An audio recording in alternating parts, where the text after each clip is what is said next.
They take our minerals, they're processed elsewhere, and then they come and sell us the finished product. We want to develop our own value chain. The telephones you have in your countries contain the blood of the Congolese. The president of Congo, President Felix tshisekedi, have lashed out at the West, the climbing giants, by challenging them and tell them the truth right in their face, saying that you, with your Apple, you are busy using a blood mineral for my country, killing people and destroying their lives so that you can produce Apple devices. You are so hypocrite and you're not doing good. In this video, I want to show you an exclusive interview of one of the African presidents who had that courage to challenge the West by telling them the truth right in their faces without blushing the eyes. And he told them that you guys, what you're doing in Africa, it is not fair. But in order for you to understand, or in order for you to be in the same page with us, I'm inviting first to watch this report, which had to explain us exactly of what's happening right now in the Democratic Republic of Congo, and then I'll be back with more analysis. The DRC wants answers from Apple over where it sources the mineral components for its devices. In a letter to Apple, lawyers query the use of tantalum, tin and tungsten, the so-called 3T minerals. They are largely found in eastern DRC, a volatile region with rebel groups profiting off artisanal mining. The DRC's claim is that minerals are smuggled from its territory to Rwanda, where they are laundered and sold to Apple and other buyers from around the world. Apple has 3 weeks to respond, and the DRC government is reportedly looking into all legal options. For its part, Apple denies the accusations. The company said it has found no reasonable basis to conclude that any of the 3T minerals in its supply chain financed or benefited armed groups in the region. Minerals from the DRC are critical to producing the world's smartphones and many other electronic devices. In fact, it is the main source for natural resources needed for global technological advancement. The DRC's mineral-rich Great Lakes region has been plagued by violence since the 1990s. Tensions re-emerged in late 2021, when the rebel group known as M23 began recapturing swathes of the territory. The DRC, the UN and Western countries accuse Rwanda of supporting rebel groups, including M23, in a bid to control the region's vast mineral resources. Rwanda denies these allegations. The President Felix Tshisekedi of the Republic Democratic of Congo was in Berlin, where he gave an interview, and the EU was asked a question to know why his country, or why he threatening the West of taking legal actions against America and Apple. Well, guys, let us have first listen to what the man himself had said. Mais pour que ça cesse, tout simplement. Quite simply, so it may stop. It's been going on for 30 years, ever since the international community asked us to open our borders to the influx of refugees fleeing the genocide in Rwanda.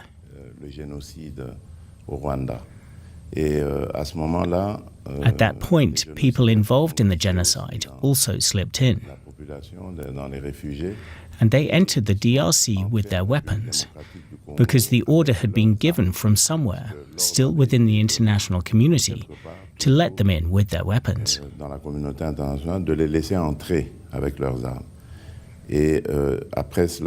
after that, Rwanda was given a right of pursuit, inviting itself into the Democratic Republic of Congo to hunt down these people.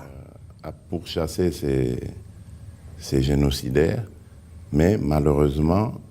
unfortunately, Rwanda didn't make the distinction, so also massacred Congolese. And since then, the massacre hasn't ended.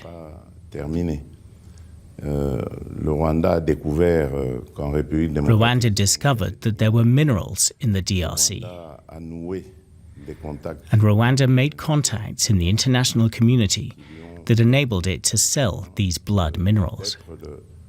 Le receleur, enfin le vendeur de ces minerais du sang, des minerais obtenus. Minerals obtained by using violence against our populations to force them to leave the localities where these minerals are found.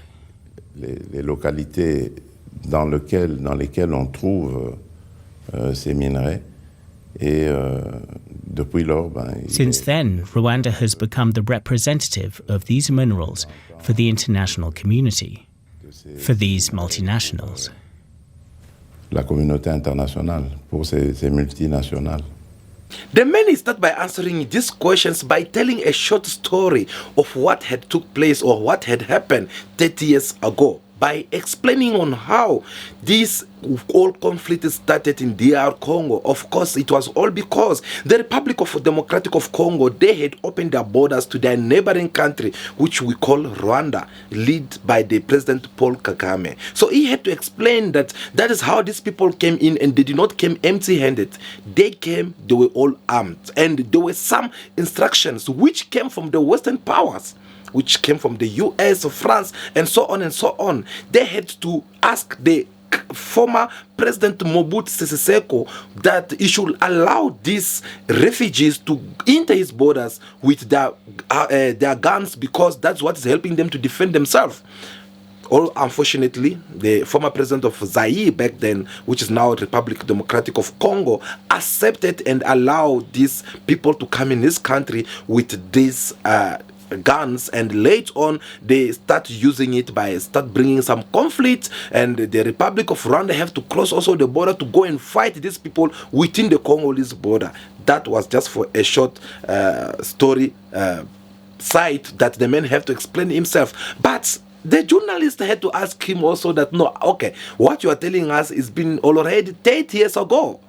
It's been 30 years ago, and now we are talking about the M23, the rebellion groups, which is now even busy occupying some part of the east of Congo. So what this has to do with Rwanda? Because you are saying that no, you are accusing Rwanda, saying that no, the president of Rwanda is the one who's behind all this. So what is it going on? Are you willing to meet President of Rwanda, Paul Kagame? Yes or no? Here's what the man said.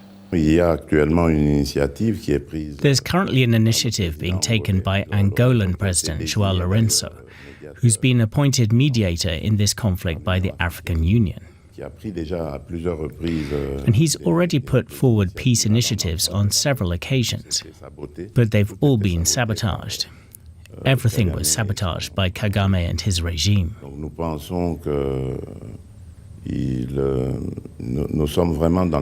We're really at a final crossroads. There is now what we believe to be a last chance, and I want to give peace a chance as much as possible. But obviously, that's not because of weakness, and we're not always going to be patient like this, wishing for peace. He was asked again if he's still prepared to meet Paul Kagame, like after all these allegations, is he still willing to meet Paul Kagame? I've always said that I'd never meet the M23. Because, as I said, it's an empty shell, fabricated to justify the aggression against my country, the DRC. Pour justement justifier l'agression contre mon pays, de la RDC, mais qu'en réalité, le vrai But the real aggressor, the real criminal, is Paul Kagame. And I want to meet him, not to beg him or to negotiate anything with him. It's to ask him and tell him clearly, eye to eye, that he's a criminal, that enough is enough now, and that his little game is known to everyone. It's enough what he's done to my country and my people, and it's time for him to leave the territory, the soil of my country. Wow, that is a very powerful statement, because the same journalist also had to ask him the question to know that you are accusing the West for using Rwanda so that they can come and loot your minerals and kill your people, and then went and use these blood minerals to produce the iPhones and the MacBook and so on, different devices. So what are you expecting from the US or the West allies? What are you expecting from them? And this is what the President Tshisekedi had to say. Not maybe others, surely others. Oh, mais vous le saurez. Oh, but you'll find out. The investigations continue. The most serious thing is that these minerals are extracted from the Congolese subsoil at the price of blood. As I said, by using violence and terror to make the populations living in these localities flee. And then they're transported along trails via motorcycles to Rwanda. And there they're stamped by an international NGO. We quote all that, which obviously absolves them of the fact that they're blood minerals, passes them off as if they were minerals mined in Rwanda. Les fait passer comme si c'était des minerais extraits au Rwanda. And Paul Kagame even had the gall to say once that the coltan in his country is of better quality than in the DRC. Guys, not something for sure that even though we're discussing about this or as we are watching this interview, keep in mind that there is a serious problems, a serious strategy that is taking place in the east of Republic of Democratic of Congo, you know, like where people are being killed, where more than 48 women are being raped per minute, where children don't attend school, people are running in the bush and they are living in very bad conditions. And our hope in all this is that these people, they can go back to their homes and live peacefully. They can be able to go to school and live their normal daily life. So this was also one of the questions that they had to put to President Tshisekedi to know that when will this, like, how can these people get to go back home so that they can live peacefully without being again on the run because there's some conflict with the rebellious armies? Well, the President Tshisekedi, he had to respond this question. If all goes well, and I pray to God that it really continues like this, the Ituri case will be resolved in the months to come, and we'll be able to smoke the peace pipe. Then it'll just be North Kivu, where the issue is the plundering of resources from the DRC in complicity with certain multinationals from industrialized countries. That's something else. And so it depends precisely on these countries which are home to these multinationals. It's up to them to put pressure on these companies to stop this illicit trade.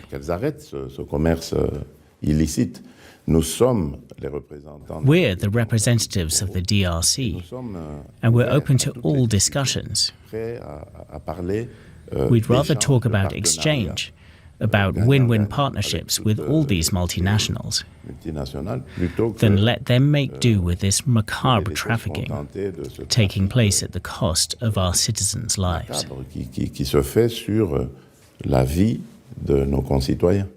In order for him to give a proper answer to all these questions, he had first also to relate some of the things that they're experiencing right now, or what is happening, on how the West, they are able to put their hands on the Congolese minerals. And he explained on how these minerals is being taken by force in Congo by using some rebels or army groups which comes in and take the town or the village or territories, and then they'll take this gold, they'll take these coltans, they'll take this diamond, whatsoever kind of minerals that comes from this part of Congo, they'll transport it through motorbikes, and then they'll take it to Rwanda, and from Rwanda some ONG which is already be at the service of the Westerns. These are the same ONG that will come and say that no, these are Rwandan minerals, and then they'll give it a price, making it look like it is coming from Rwanda when it's not coming from the Rwanda. So he already understand that the game is very pure. Rwanda, with their president Paul Kagame, is being used as a puppet president who's the service of the West. You're asking me how? Proof to that, see what is happening right now in the UK. They are rejecting their refugees so that they will go and send them in Rwanda.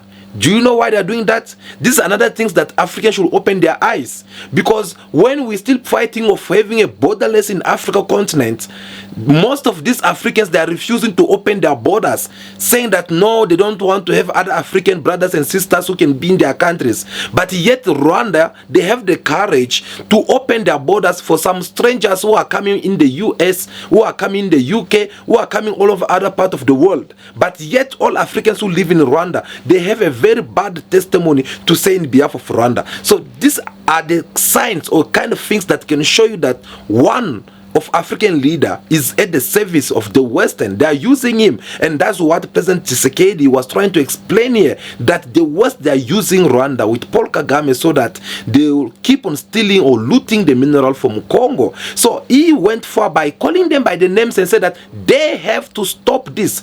The West, they have to stop this. If they want to take Congolese minerals, then they should come to us straight as a Congolese, and then we'll sit down with them and have a conversations that can benefit each one of us. In other words, the man was trying to say that he preferred to have contract of win-win, whereby the US win and other the owner of the minerals, they can also benefit from it. He even explained on how they are taking these minerals just like that without transforming it, and they'll bring it to their countries, they'll transform it, and they'll come back and sell these minerals at a very expensive price. And that's the truth. Look, the price of iPhone 15 Pro Max, that price, you can even buy a car, you can even buy a house in Africa continent. But you just find out that no, you have to spend all that money on something small, which does not even make sense. But they had also to ask him, like, okay, because it was used, these Western medias, when they want to ask you questions, they will try to put you down and try to intimidate you, because they are at the service of their mafias, their masters, who are telling them that go and ask him about this so that we'll get his answer on this. And that is how they managed to eliminate a lot of African leaders back in this, because they were doing this kind of interview. So they had to ask President Tshisekedi, saying that, okay, when you're talking about the West looting your country, stealing the mineral from your country, you are referring also to the US. So what kind of sanctions or what kind of disciplinary that we're expecting the world organizations to give to the US? Well, this is what President Tshisekedi had to say. I don't know in this case what sanctions could be applied. It's up to the judiciary to think about it. But there are surely penalties and convictions for complicity in crimes. So I'm not expecting specific sanctions as such. I know that these are countries where the judiciary is free, independent, and efficient, and where this kind of justice deters this type of trafficking. Above all, the Congolese authorities are ready to openly discuss a partnership to exploit these minerals in a win-win model. D'un partenariat pour exploiter ces minerais dans un modèle gagnant-gagnant. Vous savez, moi It's because of all these misfortunes that this wealth has caused us that I have to capitalize on it by saying we must stop being a land of extraction, quite simply. They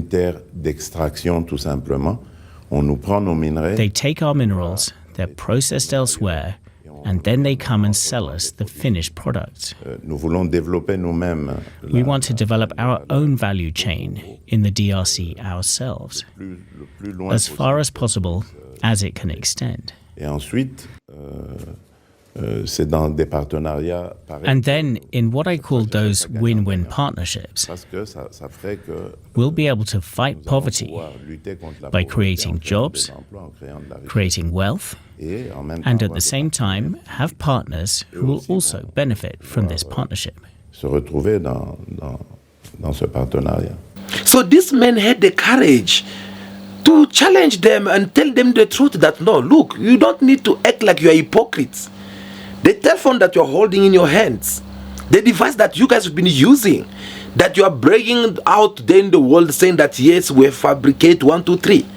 Of course, it has the Congolese blood inside it. There is someone who was shooted right into their eyes. in front of their kids. There is a woman who was also raped in front of her daughters. There is a child who lost their life because for this mineral that you guys are having, and yet you don't want to do things in the right way. So he had to remind them, because whether we like it or not, these people, they like to act like they're hypocrites, like they don't know actually what is happening. But President Tshisekedi had to come and tell them that no, this device that you guys are having, it has the sweat and blood of African child who are dying each and every day, who are being raped each and every day, so that you guys, you can be the way you are, and that's not the good way. But this is another question which I found very interesting when they ask him a question to know what does he think about the decorations or the plans, the contract which Rwanda signed with the Europe Union, that allowed them kind of like making them become like world number one at a certain kind of mineral resource that they, according to them, they said that it's Rwanda's producing it. So they kind of like saying that no, Rwandans, they are the one who have 1, 2, 3, 4. So, and since the man knows that these are my minerals which have the blood of my people, well, he could not keep quiet about it, and he had to explain that this was just a decoration or an award which they were giving to Paul Kagame for succeeding his mission in DRC. It's like awarding a prize for war and pillage. It's scandalous that the European Union validates such a bargain, a vile bargain. It's disgusting. C'est dégoûtant.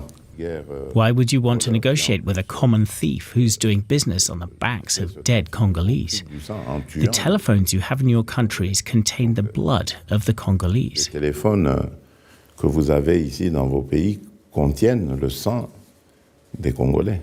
It is disgusting indeed. That's what the men have to say about that, because he want to remind the Western that they don't need to continue to be hypocrites, whereby they are busy talking about how Russia invaded Ukraine, and Ukraine, how Ukraine is a sovereign country, or whereby China, you want to invade Taiwan and telling people of Taiwan that you are a sovereign country, will be there to defend you. It's not possible for you to go and support a certain kind of people who are invading other nations, and yet when it comes to African countries which are being invaded by you through their neighbors, then they should not talk about it. So obviously the man said it loud and clear. It is disgusting. They kind of like giving a golden medal to Paul Kagame for succeeding with his missions in his neighboring countries. Paul Kagame is the same president who's also in serious conflict with the president of Burundi. It's been going on for some times now. The man has been in power for years and years, and whenever the election has been organized in his country, he always come out with 99.something%. So it is if like in Rwanda there is no any other candidate that can contest Paul Kagame to the elections. And the man, he believed that it's gonna live forever. So wherever he feel like there is someone maybe will try to put him down, obviously that person will be his enemy number one. And the easy way that he get to go away with all this more freely is by working with the West, by telling them that no, look, this is what I'm going to do for you. What do you need? Do you want gold? Do you want coltan? Or tell me. And then I'm going to go through my neighbors. I'll put some conflict among them. We're going to fight over there. As we're fighting, you guys will be buying all these African minerals in my countries. And those are the kind of contracts they had. And that's the reason why you see they are busy celebrating him everywhere. That's the reason why you see him also opening his border so that the UK can send their refugee and asylum seeker over there. So you see, when we are busy fighting here or thinking on how we can bring Africa together and being united, well, there are some leaders out there, they are failing us. They are kind of like destroying all our hard work, all the effort that we are making. So we shall wait and see as time goes by. But the most important things that I like is for the fact that I'm seeing African leaders are standing up. African leaders that are now having courage, they're now having power to respond and talk back to the Western, and by telling them the truth of their wrongdoing. So this is the most important things, because today it is Felix tshisekedi, but remember yesterday it was the first lady of Liberia. No, not Liberia. Cellphone. Yes, I hope I pronounced it correctly. So it was the first lady of Cellphone who had also to challenge them by telling them that no, you guys, you need to stop doing what you are doing in Africa, because we are not your slave anymore, and you can't just be coming in Africa and telling us how to live our life. Before her, we had people such as Ibrahim Traoré from Burkina Faso, the military leader in Mali and Niger. You guys saw even how they are busy fighting Russia in Niger, because they believe that how come people of the government of Niger, they are rejecting France and the US and British in order for them to go and work with Niger and China. So that is what these people are scared of. And me, I'm so proud to see some of African leaders who are having now this courage to stand forward and speak out our message. That's all what we need to be having, so that in few period we'll be able to take possess of our land and everything, and be in control of everything that belongs to us. Guys, thank you so much for taking your time to watch this video until now, because it was very important that we talk to you about all this and try to give you also our point of view through our analysis. So please make sure that you don't leave without giving us your thumbs up, like this video, comment in the comment section, tell us also what you think about this, or maybe suggest us with some topics that you would like to see us talking in our next video. But that will be all for now. Continue to be yourself, be good, be kind, have respect for everyone in order for you to be respected. May God bless you all. I'll see you again very soon in our next video. Ciao, ciao.